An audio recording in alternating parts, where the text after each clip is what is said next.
Good afternoon, ladies and gentlemen. Welcome to another exciting Propagandacast with me, your most handsome host, Imperial Dane, straight from the propaganda ministry here in Denmark, where all is fun and bacon is everywhere. Well, not entirely. I'm pretty sure that's going to be cracked down on soon. Anyways, we are having a 1 versus 1 for you on Langres. Yes, indeed. A bit of Langres-tastic fun. Although I'm pretty sure that's not a word. And what does that... Blue line? That's an interesting thing to have written on the front of a car. Unless we're not here to talk about this rather nice vintage car. No, we are here to talk about the fight that's going to be taking place here as the 116th Panzer Division under AudiVoi.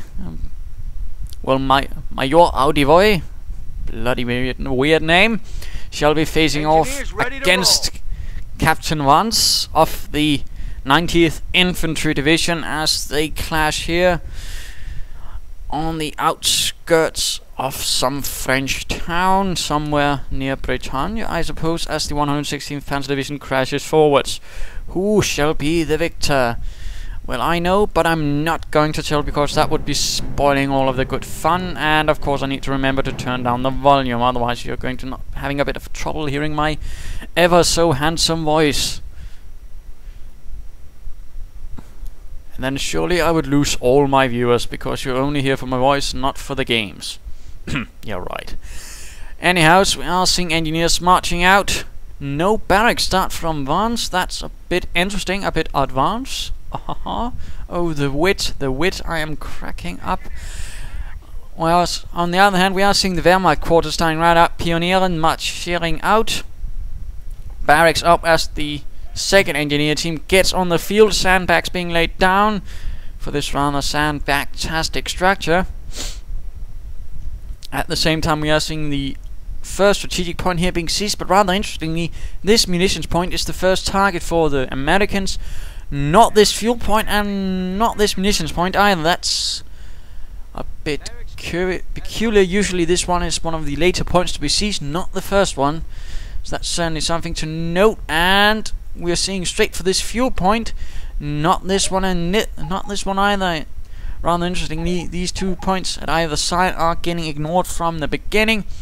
Volksgrenadiers marching out from the ersatz battalion, I suppose, again representing sort of the replacement troops that were sent in a bit too early without fully trained. That is rather how the Wehrmacht worked. Actually, each division would have its own battalion to handle replacements and such, ensuring they would be up to any spec if they hadn't been properly trained back in Germany or wherever they were trained from.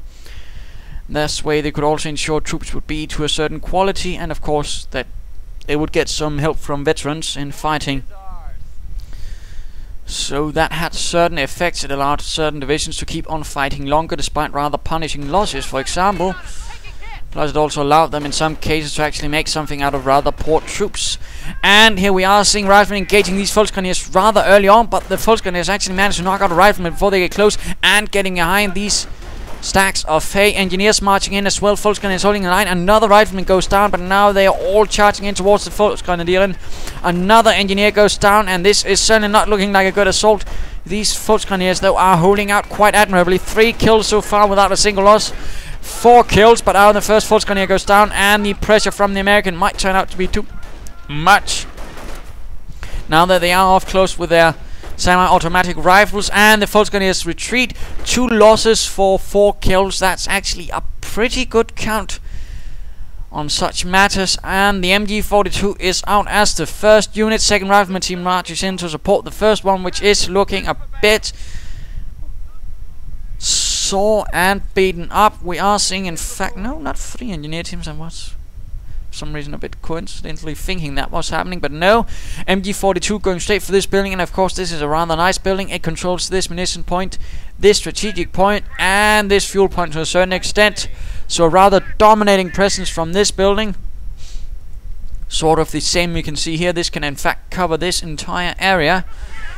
So that's actually not bad, although right here this building might be blocking a bit, although I suppose that can be knocked down.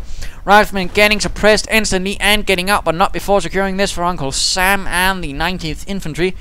Volksgrenadier continuing to move out. The ersatz Soldaten moving on the cowboys. while the MG42 holds up in a nice position right here. Rather nice building. In fact, two sides can effectively serve as broadsides, having plenty of windows for infantry, although these two shorter sides are only more effective for machine guns. So, but still, not a bad building at all. Americans securing the central area. No mines being laid down though, which could actually be of quite a bit of help. For example, here would be a really nice spot to lay down, as it is the main route for any Axis armor and infantry, in this case from the north. But going straight for the strategic point, of course, while the entire Wehrmacht is right here in the east, having rather decided to lay down here, but of course forgetting this most vulnerable and important strategic point. Without, of course, all of this is going to be for naught.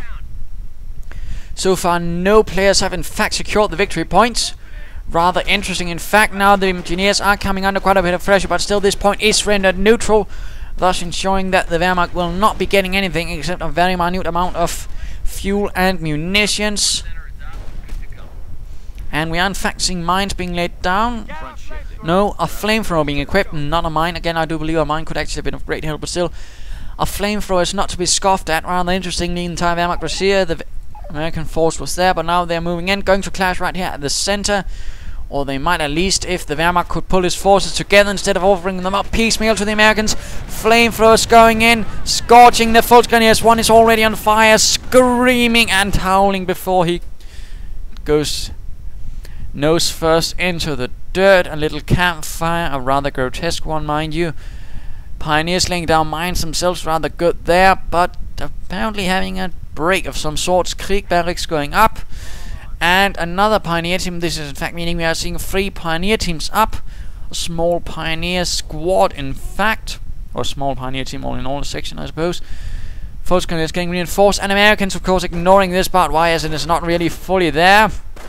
And, of course, can easily be circumcised and averted. Pioneers with flamethrowers trying to hold the line, but they are simply not enough. And they are torn apart in a whirlwind of fire and flame. And by fire, I mean rifle fire.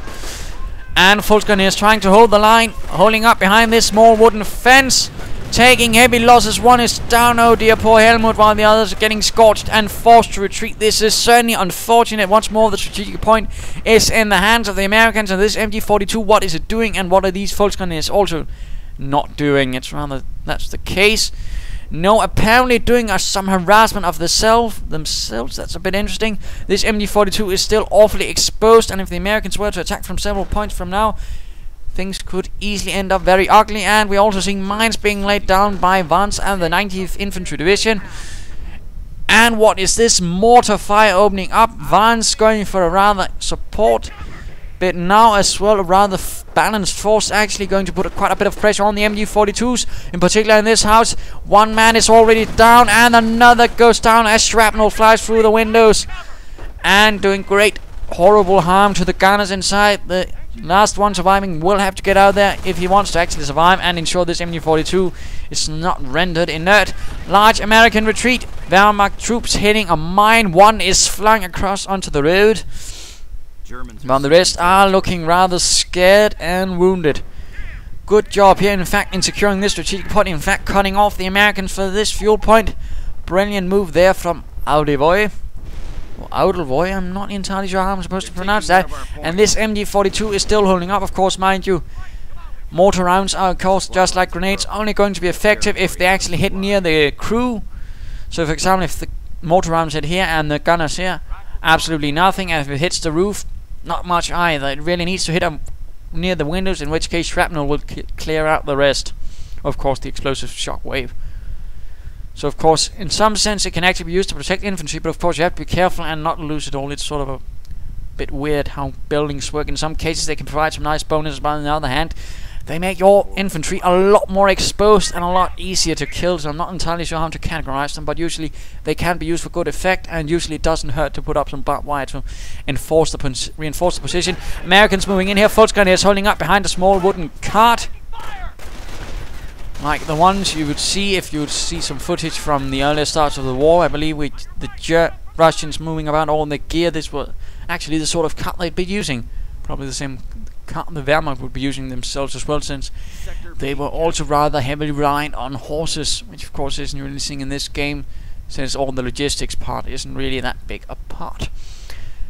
MG42 crew getting ready, getting reinforced, getting ready to shoot down some Yankees, and Grenadiers arriving on the field.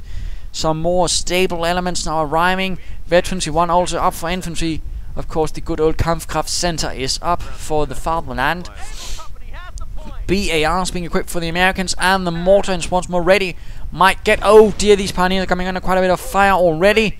6cm mortar rounds landing amongst them. This could easily turn up very badly for them.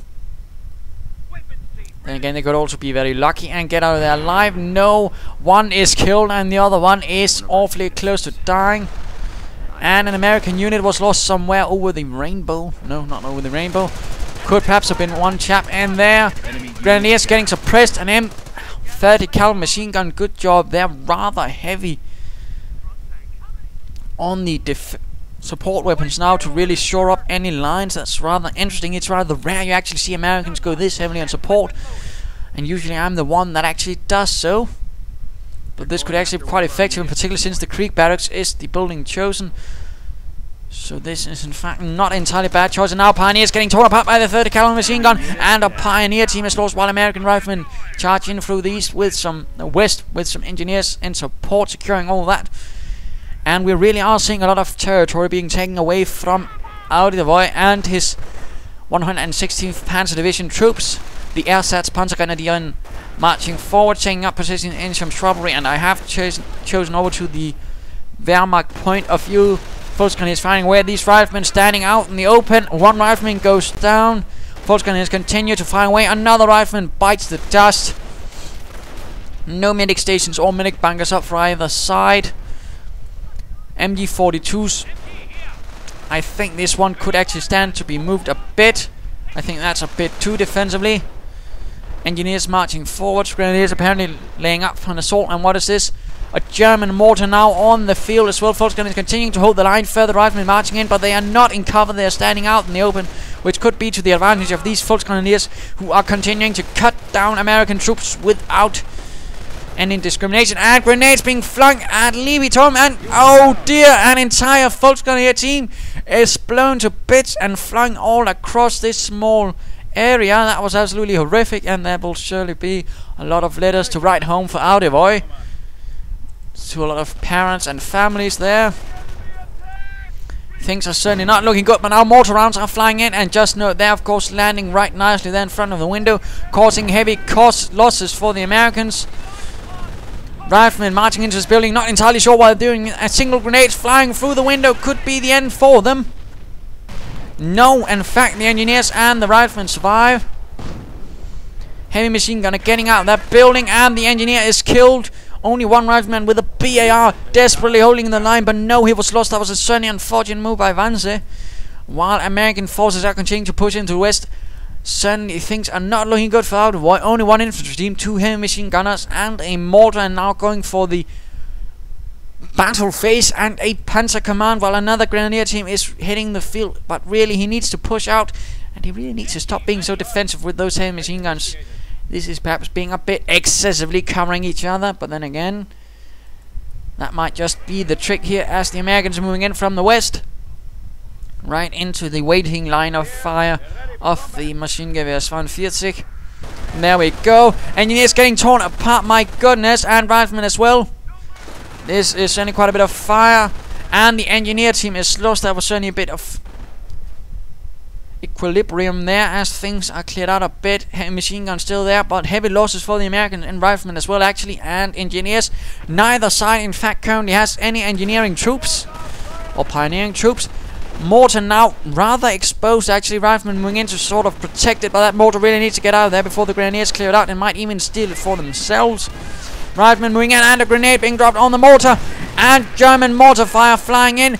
Thankfully not hitting the German troops, but a grenade flung in at the grenadiers, killing one American rifleman, getting out of there. Grenadiers marching towards the west, and note grenadiers have just as fast capture rate as riflemen. So do stormtroopers, and they're actually quite good at seizing territory as well. It could in fact be used for some rather effective harassment, but there we go. American mortar right at the front line, could be stolen, but really first getting some pioneers good there. Perhaps another grenadier team then seizing this mortar and beginning to use it against those Yankees. Looks like he's actually placed a mine there. Rather interestingly. But Pioneers hitting the field, and we'll probably be seeing a Panzer Command going up for the 116th Panzer Division, composed out of the remnants of the 16th Panzergrenadiers Division and the, I don't remember the number, but it was a Panzer Reserve Division, which had a bit of a curious mix of Panzer IIIs, Panzer IVs, and probably some Panthers. And of course the usual complements of Stugs for the Stug Abteilung, which was something all Panzer divisions had, except for the very few elite divisions, I believe. Grenades being exchanged. Riflemen doing the worst on the Grenadiers, and the Grenadiers will have to get out of there, barely doing so, not really getting the best out of this exchange. And we are seeing an American sniper arriving on the field while our supply yard is getting up.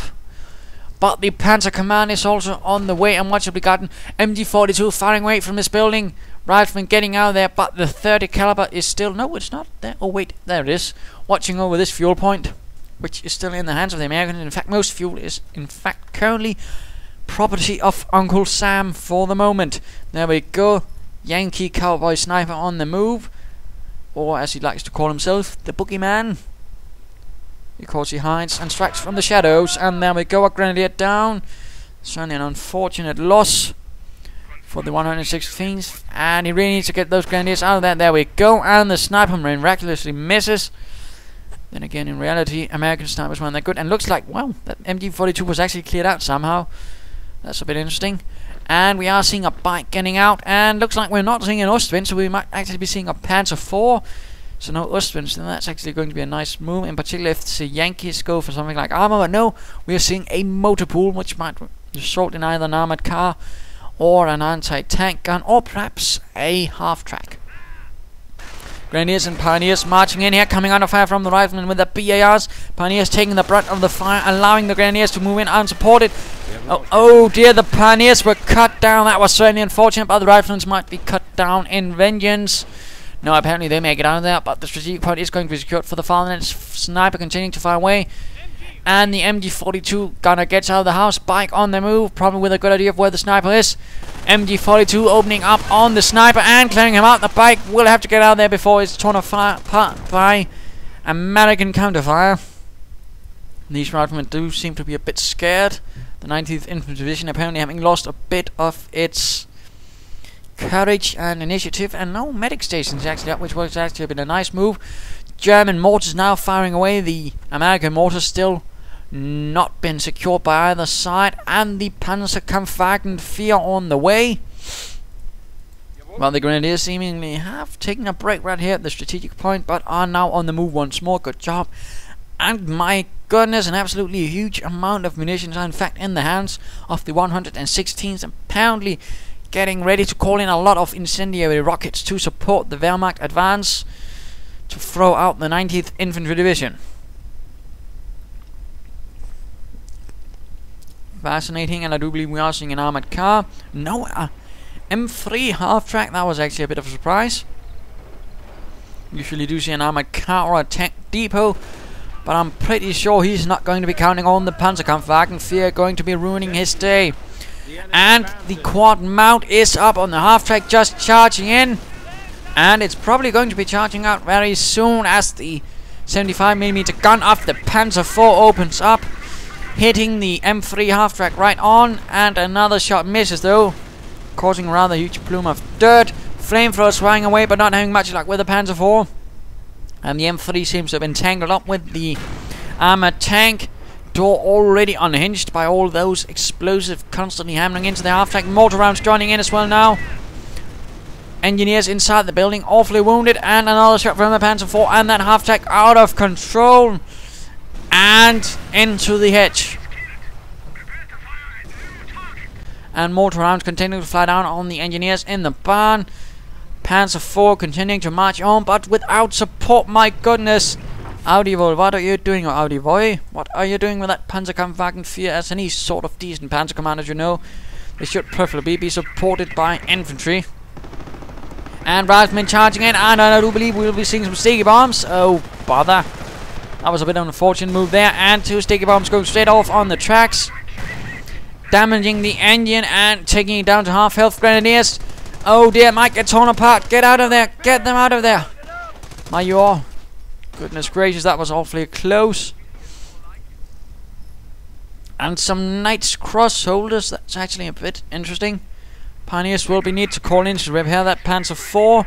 A Firestorm could actually do quite a bit of damage on this heavy machine gun if called in, which apparently Mr. AudiVoi is not apparently keen on.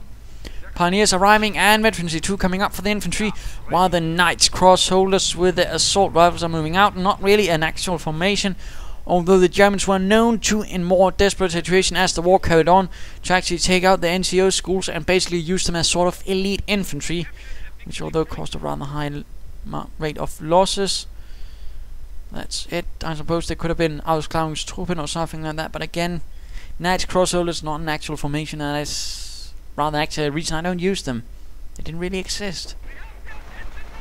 So, in which case it's not fun, and this mine finally goes off. Riflemen hitting it with a vengeance, and the Grenadiers holding the line. Now the Infantry 2 elite armor is up, decreasing the amount of damage they take, except for flamethrowers, in which case it's increased. Also makes them a bit harder to hit, and also a bit harder to suppress. And the Panzer IV getting repaired by the Pioneers. Right, Grenadiers charging in, bike moving in to provide a bit of support. Riflemen standing out in the open, and this Knights Crossholder team is standing about, while the Rangers are standing on the other side. Rangers lead the way, and I do believe we're in fact at the mid-game mark, so it's time for a mid-game analysis. Well, currently things have rather been going back and forth a bit.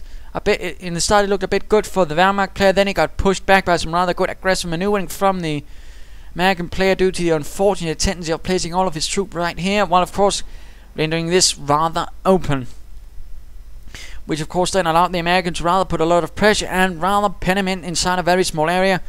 But with a rather good counter-attack that was pushed back, and now the Panzer IV is rather causing some problems. What should the American player do in this kind of situation? Well, he needs to keep up the pressure here, continue harassing where the Wehrmacht player isn't, which is rather what served him so well in the beginning. Well, now he seems to be forgetting it. He might also want to get some more infantry, perhaps reinforcing it with a medic station to keep the rate of attrition down. Might also want to strike here, and he wants to get something against that Panzer IV and anti-tank, and perhaps get some armor for himself. Of course, now he has infantry company. Of course, he might also be using some rangers and some artillery of his own. For AudiVoi, he really needs to keep pressing through. He really needs to be a bit more careful with his armor, though, otherwise he might actually lose quite a bit. And he might also want to use those firestorms, perhaps clear out some more entrenched American positions like this one, and then push through here. So let's go back to Captain Wanze of the 19th Infantry Division, and a grenade goes off amongst those riflemen, securing the central victory point. The bike providing a bit of covering fire, but he might want to get out of there with its own LMG-42, which I actually do believe is actually on most accounts pretty much more effective than the one for the Grenadiers. And really, I'm starting to believe that now, even with all the testing, I'm pretty sure the LMG-42 is pretty rubbish, considering it's worse than the one on the motorcycle. Panzer IV opening up on these riflemen, and Panzer IV opening up in response.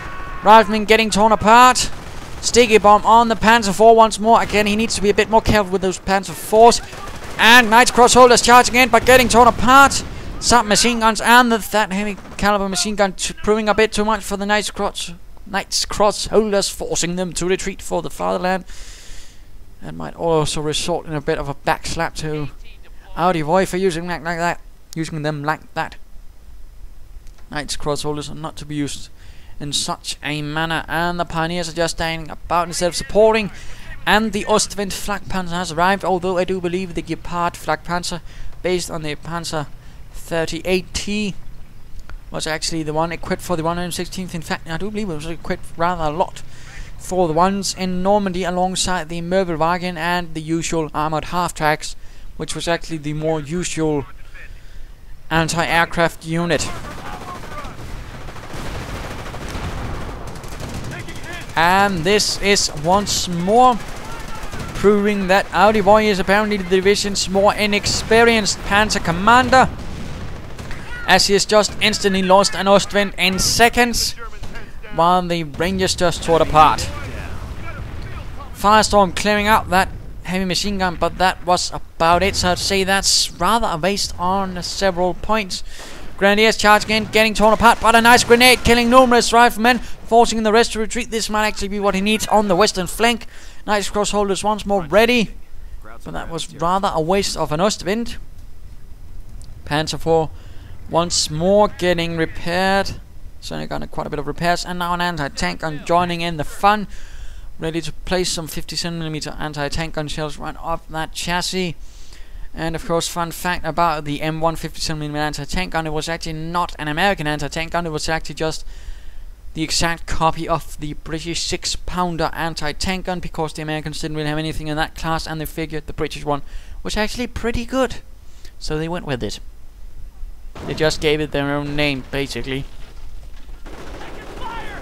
And Knight's crossholders might clear that. That was a bit unfortunate again. Just briefly going to pause here. Generally with anti-tank guns and other support units, you generally want them behind your infantry. You want the infantry to basically act as the front line, as the screen for such units. Otherwise, things like these happen, and you have a bunch of rather nasty looking chaps in black suits with assault rifles moving in after them. And back to the action. But we are seeing a rather vast Ranger counterattack with riflemen support, assault being used, but I don't think these nice crossholders will get to use much of it, as they are getting torn apart up close. Oh dear, get those nice crossholders out of there. One is already down and torn apart by bazooka fire, but a firestorm called in response. My goodness. He seems to be rather quick off the trigger, and now he's in fact getting a medic station. That's rather what I ordered, and there we go, picking back up some of those wounded riflemen, and apparently surviving all those firestorms. That's rather some fortunate medics. Very fortunate. Well, they might get scorched by that firestorm, I can't say. Engineers moving in might... Oh dear, he's going to use it to recruit the anti-tank gun. Another thing to remember, you generally don't want to sacrifice an entire infantry team unless it's very desperate situation. You usually just want a regular infantry team, the one with 6 men or something like, easy to reinforce, to recruit. Then you can basically just reinforce the other team. This way it's actually a bit more expensive. Riflemen and Rangers charging in. Panzer IV opening up in response. Grenadiers joining in the fun as well. First Rifleman team in the fight is getting torn apart. MG42 opening up in support. Grenadiers forced back. Grenades flying. The Panzer IV continuing to open up. American anti-tank are not moving into support. And looks like mortar rounds are now landing amongst the Rangers and Riflemen, causing heavy casualties alongside the fire of the Panzer IV. And the Americans are forced into a swift retreat as medics continue their job of picking up the wounded and ensuring they don't die and instead can fight for another day. And we are seeing a repair bunker actually going up. This is actually a bit of nice foresight, although a medic bunker could have been just as nice. And a T-17 armored car is now out in the field. A bit curious on that, considering there's a tank on our side, but then again it could be used probably. And once more, it looks like that anti-tank gun is forced out of place. Pioneers though not moving in to deal with it. And now we're getting dealt with by that T-17. German troops moving in to a bit of harassment in the west, going for the victory points. Anti-tank gun still holding up, but this could in fact rather do with a lot of repairs, since I'm pretty sure that won't take much more, and it's going to go poof and boom. Grenadiers getting reinforced, and what are we getting out of this Panzer Command? I guess either a Knight's Crossholder team or a Panther. We shall of course have to wait and see. But Grenadiers securing this point, but now a large force, numerous riflemen and even more Rangers are moving in, all with submachine guns. That's actually an awe-inspiring amount of automatic firepower. Nothing of the kind to respond with, because the LMG-42 is pretty much rubbish. It really needs a buff, and there we have still the wreck of the half-track. MG-42's holding the line. Bike as well, mortars well. Yeah, that's actually a bit of a clumped up situation, a bit of artillery there, and it would all go up in smoke. This MG-42 still not recruited. Grenadiers getting ready, and what did come out of that Panzer Command? Another team of Knights Crossholders. We actually do have a bunker up here, and that's a bit interesting. Going to hold the eastern utmost flank, but of course it can actually be a bit bypassed there if you're a bit clever. And large force flanking in, mortar getting out of there. MG-42 opening up, Oh dear, why isn't he moving in those grenadiers to actually deal with the threat? Bazookas flying in on the side of the Panzer IV. MG42 cleared up. The second one still not operational. Panzer IV opening up. He will need to pull it out. Face the front, mate. Face the front, not the side. Bazooka shots really doing quite a bit of damage. And oh dear, he's going to lose that Panzer IV, isn't he? Grenades being thrown at the riflemen. Mortar rounds flying. The Panzer IV desperately trying to get out of there and knocked out of control by bazooka shot right through the vision slit, I suppose. Americans getting out there, having done quite an extreme amount of damage. That was rather poor handling from AudiVoi. Not using those grenadiers to deal with the threat, and of course having that MG42 could have been nice. The other one was a bit poorly positioned as well. And what shall be coming out of that Panzer Command, I cannot say. Might be another Panzer IV, might be an Ostwind, could be a Panther, although there's not going to be much for that Panther to really do. Although it can still deal with infantry, but not really as effectively as, say, the Panzer IV. But then again, it would be able to deal with that bazooka shot from the front a lot better. So, of course, there are a lot of things to keep in consideration. Now, of course, the T-17 has it a lot easier, since there's not a lot to stop it in terms of anti-tank assets. Grenadiers remaining this machine gun. Grenadier team here might want to get out of there. And by get out of there, I mean actually get out of there before T-17 stays in and knocks it out. MG42 rather unfortunately positioned once more. Barbed wire being used to clear off this point. And Knights, Crossholders and Pioneers doing absolutely nothing. And the Grenadiers are finally retreating, and looks like the MG42 team might be setting up in the repair bunker. Interesting combination, of course, not a bad one. We'll be able to cover numerous sides, but of course if the bunker collapses while the MG42 team is in it, it's going to be all lost. Knights, Crossholders marching out, and now a Panther being called in, apparently calling about the Panther Regiment, or the Panther Battalion of the Panzer Regiments, to send in some of the more heavier bits to deal with these stubborn Yankees, while the T-17 continues to hack away at this bunker. And now the Panther moves in. Panzer V Kampfwagen. Panther opening up on this T-17. Nice shot from the rear. Nice Crossholders forcing a rifleman team on the run. And this T-17 is apparently not moving away. Being knocked out. That was a bit unfortunate. Probably forgot about it. That can happen, but you shouldn't be doing it in face of the Panther. Anti-tank gun also getting out. They're awfully damaged. In fact, I believe one shot from the Panther might actually knock it out, or a good solid mortar round.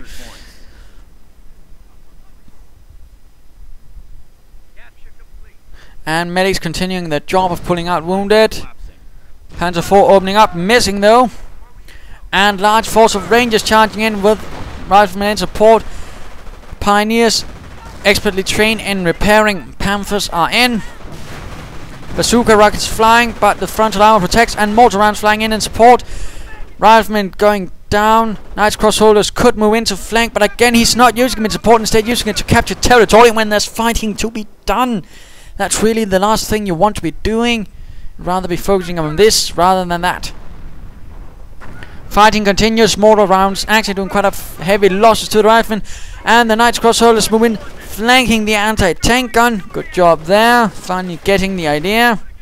Anti-tank gun clear up, and just as again as I pointed out, very low on health. One shot and might be knocked out. And a firestorm moves in here, rather damaging all troops outside, but those inside the building are in fact getting off pretty easily. Building catching on fire. Rangers surprisingly surviving this, despite the fact that this entire place is now on fire. Apparently they do have some sort of fire extinguisher, just a lot of water. Those chaps inside this building are not looking too good. Mortar rounds landing, and the Panther now joining in to be a nuisance. And mortar rounds continuing to hit, sending Rangers out flying. Third rifleman moving in from the south, and a large Ranger counterattack with bazookas, hoping to penetrate in the frontal armor. But again, if you're dealing with Panthers, the last thing you want to do is engage them from the front. Engage them from the rear, where the armor was a lot thinner, rather than the front where it was sloped and thicker. Knights, Crossholders once more taking quite a bit of beating. Rangers not doing too well against the frontal armor of the Panther, and these Knights, Crossholders will have to get out of there before they're killed. And there we go. Wehrmacht troops of the 116th pushing through in the west, and another Ranger team that is in fact 4 teams of Rangers out for the 19th Infantry Division, apparently calling upon an entire platoon of Rangers to sort of help out the situation, or at least half a platoon. Certainly quite a bit, as the Rangers are apparently really leading the way by now. And let us return to AudiVoi. Knights Cross holders holding the line, retreating now, or at least they would have. Apparently they are frozen in the spot. Nice counter force moving in here against these Grenadiers, who will have to retreat. I said we'll have to retreat before they're torn apart by the Rangers, as one is blown apart by a bazooka. Come on, come on. A single grenade could really have done the trick, and now getting them out of there. Good job, although why he didn't move closer is beyond me. And Engineers moving in to do a bit of harassment on the east, but the Panther has them in their sights. And the Engineers are absolutely getting torn apart. No further veterancy for the German armor, though. Rather interesting, the American player, despite having gotten off map combat group, has not called in a single one, which might have netted him some tank destroyers, which could have been of help. Rangers holding the line here. Panther and the Knights Cross holders, not entirely sure what they're up to there. And now getting a second Panzer IV. American pushing through in the west, and a large force moving in for these Pioneers. Those Pioneers will have to get out of there unless they want a rather swiftly produced tombstone. And there we go. One knocked by the bazooka shot, and the other one, oh dear, that didn't produce much except some corpses. And the victory point has once more been secured by Knights Cross soldiers. The other one still frozen in spot. Grenadiers, I'm not entirely sure what's going on with AudiVoi, and apparently ignoring the opponent while his troops are taking fire while trying to take a point. Or for that matter, supporting his other troops. That's a bit of a nasty habit he really seems to have gotten. American forces moving in to flank this position. Of course, with the MG42 in the bunker, they might get a nasty surprise. And of course, the Panzer IV will be another. But again, I might suggest getting some more veterancy for his armor. There we go. Riflemen moving in from the west. Bunker taking quite a few shots from the bazookas, but MG42 and Panzer IV opening up in return, and the riflemen and Rangers are taking heavy losses, in fact getting torn apart. Rangers continuing to hold the line here, not doing anything. There seems to be a bit of lack of coordination between the different American forces, but the medic bunker still continues to pull in the wounded. In this case, a poor Ranger who seems to have been rather beaten up. It looks like we do have a reconstituted rifleman team there, certainly ensuring that the medic station has paid itself off, as they usually do tend to do. Still no off-map combat group or anything, which again I think could actually be of great help. It looks like this medic station might be ready to reconstitute a second team very soon. Panzer IV on the march. Rangers holding the open line, but that's not really going to do much against these two veterans. See, two Grenadier teams of the 116th Panzer Division, in particular now that a Panzer is joining in to support these Panzergrenadiers. Of course, Grenadiers here, but in the art of the imagination, Panzergrenadiers, and opening up. Rangers standing out in the open again, not the best spot to be against all this rifle fire, and of course the Panzer IV. Rangers getting blown to bits, and now getting another Ostwind, apparently wanting to repeat the first trick or something. Of course, also note, Rangers are rather expensive to reinforce, so you don't want a huge deal of them, while of course they can provide quite a bit of firepower, in particular these, who are rather nasty, I wager, but still, we want to be careful. And of course we are seeing a deluge of bazooka rockets flying in these Grenadiers, none of them hitting though, and now a firestorm going on in the Rangers. Will they get out there in time? Just in the nick of it, it seems. But the medics though, not so much luck, as they are getting torn apart by the incendiary rockets, not really carrying much for the Geneva Convention, those silly rockets. Panther hanging back, it seems, and looks like we might be seeing a King Tiger soon. Königstiger of the Schwere Panzerabteilung 503. With the Porsche turret, I believe, not the later one, the production turret as it's called, from Henschel. Was it the other way around? I do get those mixed up a bit.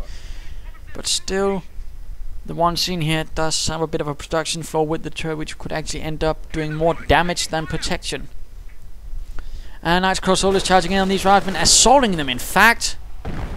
And a mortar round lands rather nicely in the midst of everything, and forcing the riflemen to get out of there. And a large assault across open ground. The Panzer IV holding the line. Why isn't he moving his panzers towards the front, in particular that Ostwind?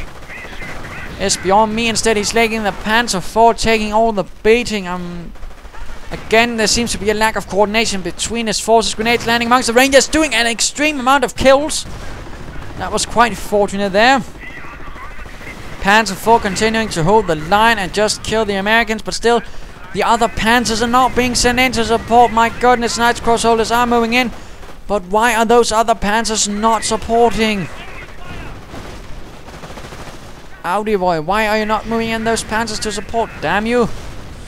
Panzer IV, though, continuing to do the job, but one more Panzer bazooka rocket and might go up, and that was certainly quite fortunate. But by Jove, you do not let your panzer stand ill or idle while the other one is taking all the beating. Tisk. But he might be getting a King Tiger now, and of course, getting some more veterans for his panzers would not be a bad idea. But of course, now with the King Tiger, he might be able to force the final victory in this case. Not that the Americans have in fact been rather brutally beaten repeatedly over and over again by now. Not having been able to leverage any advantage, instead sort of relying heavily on Rangers and standing out in the open, which of course is bad since you want all of your units to have cover, unless you want them blown to bits. As you might have noticed there, blobbing is not always the key. In fact, it's often the only key to a rather hefty defeat, as you might have noticed. While the victory is a good panzer and some good tactics, which AudiVoi has been a bit rationing apparently, sometimes just deciding to send in his troops piecemeal without any bloody support. Grenadiers engaging these engineers. Grenadiers securing this central victory point. Knights Crossholders moving in here. And looks like these Grenadiers are preparing a defensive position with the Ostwind in support. Panther and King Tiger, though, could stand to move in support of the front line, perhaps even push into the American base, where they could do an extraordinary amount of damage. These two extraordinary tanks. But apparently not, and my goodness, just look at all that infantry just clumped up there. A lot of Rangers, some veterans, some not so veterans, some wounded, some not wounded, although all wounded in fact. Knights Crossholders holding the line again without some bloody support from the tanks. Veterancy 2 though is up, so that's good. But he does seem to have a bit of a problem of keeping the support units up with the front line, which is a bit unfortunate. Now the Knights Crossholders are sort of forced to hold the line on their own. Assault rifles are pretty good at short and medium ranges, but at long ranges, that's more rather where rifles and LMGs are supposed to excel, except apparently the LMG-42, which is apparently rubbish at all ranges. Knights Grenadiers moving in from the west, good job, but still no coordination from the damn armor. Grenades being dropped at the riflemen. Riflemen dropping grenades at the Grenadiers. And a large American force moving towards the west, hoping to secure this victory point, and is now going after those Knights Crossholders. Knights Crossholders, and we are seeing a forced retreat, which is of course another bad move in all blobbing up thing, a single propaganda war, and you're going to see all those chaps running back towards the base. Medics though are continuing the job, and one more, no, in fact another infantry team has been reconstituted, so that's 2 infantry teams, which is certainly going to be quite nice for the American player. Now if you could just get AudiVoi to use his Panther and King Tiger instead of just holding them about, doing absolutely bollocks. And once more the Americans are charging forwards. Once more AudiVoi seems to have gotten a bit complacent, a bit lazy. We're losing territory.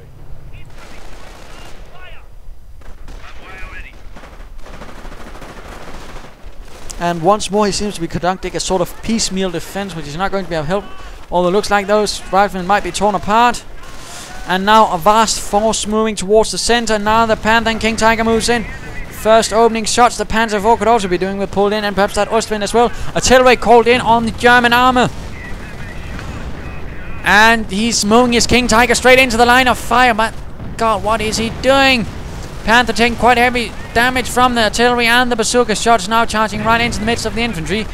King Tiger and Panther just blasting away, and the Panther is lost. Why did he expose the rear armor to those bazookas? Oh dear, but King Tiger though continues the fight where the Panther was lost. And opening up, and further artillery being called in on the German positions. The American assault continues despite heavy losses, despite continuous machine gun fire and all other sorts of fire. Despite the fact that AudiVoi once more seems to be utterly unable to coordinate his defenses and move in for a rather coup de grace with his Panzer IV, for example. But no, Banco has lost. The MG42 in team also lost. And the King Tiger reporting that the Yankee is kaput.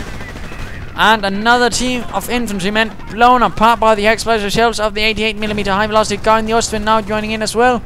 And the American assault has torn in to a rather brutal loss.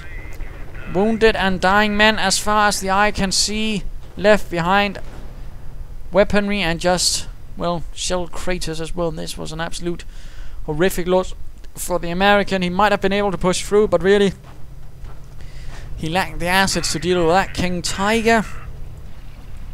And of course, if AudiVoi had been a bit better at coordinating all of his units, things might have looked a bit better as well in terms for him.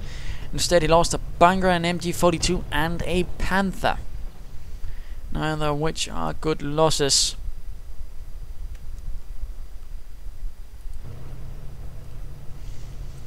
But the 116th Panzer Division does look like it has turned the tide on the 19th Infantry Division and might be breaking through here to continue their assault into the American lines and striking out the supply depot they are so hoping to knock out, stealing some fuel for the fatherland.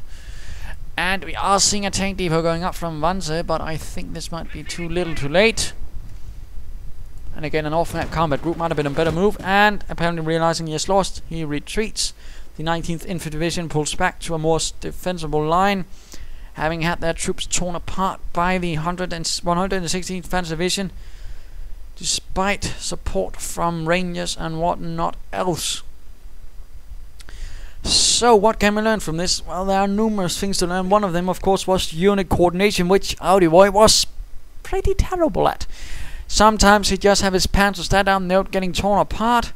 In fact, he did that a lot. He wouldn't move infantry in to support his armor, even when they were right nearby, but instead would let them seize points. Again, a bad move. Other things to note, of course, was the lack of a medic bunker, although for Mr. Wanze, the medic station actually paid off quite well. 2 rifleman teams, but he needed some sort of heavier support, and he didn't have a lot of anti-tank guns. In fact, he didn't get much use out of them. So that was a bit unfortunate. Also, blobbing. Again, blobbing rather rarely does any good. Otherwise, mines could have been used more by either side, although AudiVoi did have some luck with his mines and doing a bit of damage. Otherwise, good harassment, in fact. And right there in the beginning, where he struck from the strategic point, while AudiVoi was rather concerned in holding the eastern part, was a brilliant move there, completely negating all those defensive troops and just basically forcing him to move out of his defensive positions and attack him, which of course would impart a small advantage to Mr. Wanze. So there you go. I hope you enjoyed this fight. If you did, why not subscribe and tell your friends? And if you didn't, well, why not send in a replay of your own? This is Imperial Dane saying, remember not to blob up and remember to coordinate your forces. Cheers.